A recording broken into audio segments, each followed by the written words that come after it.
So every business relies on customer confidence because that's how they grow business.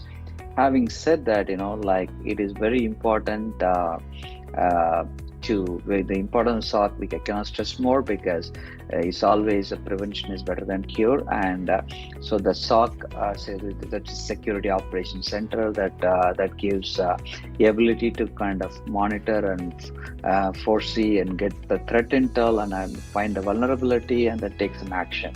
So the loss, so that way the customers can prevent the financial loss and more importantly reputation loss. And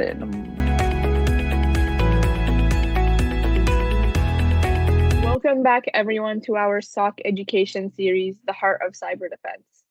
My name is Emily and we are back here today with our amazing CEO Senthil. And today we're going to talk about some examples of SOC in action. So Senthil, what are some examples of SOC in action? Thank you, Emily, for having me here. SOC in action is basically SOC means Security Operations Center. That in action. So what typically the SOC analyst would do is two things. One is getting in a company, they have multiple security products deployed, possibly like a SIEM or a network security products. They have EDR products and so forth. So how do you kind of bring everything into one orchestration and manage? When you have that kind of visibility, they also that is, in other words, having multiple tools to bring everything in one place and look at and all the incidents and events. And then when attack happens, or if there's a vulnerability, how do you compare with the threat intel? A threat intel also come from various sources. How do you compare? For that also they intend to use various tools to analyze it and give you the proper response. That is what typically in a SOC happens. So the SOC analyst should be extremely knowledgeable and carry out those functions.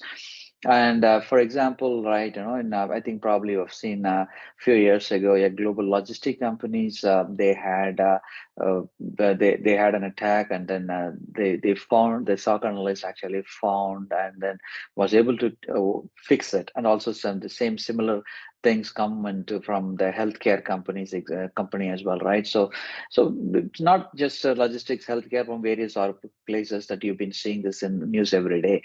So basically, the effective SOC is the prevention, right? So understanding this ahead of time and then fix it. For that person need to understand the various data sources, in a sense like the log sources or information sources, event alert sources, bring into one place, and also an ability to understand and compare with various threat intel sources to understand the importance of it and take the appropriate action or trigger appropriate action. That is what in the nutshell, Emily. Thank you so much, Senthil. So you can contact Sennovate to learn more about our SOC services and how they can benefit your organization. So thank you and stay tuned for the next episode.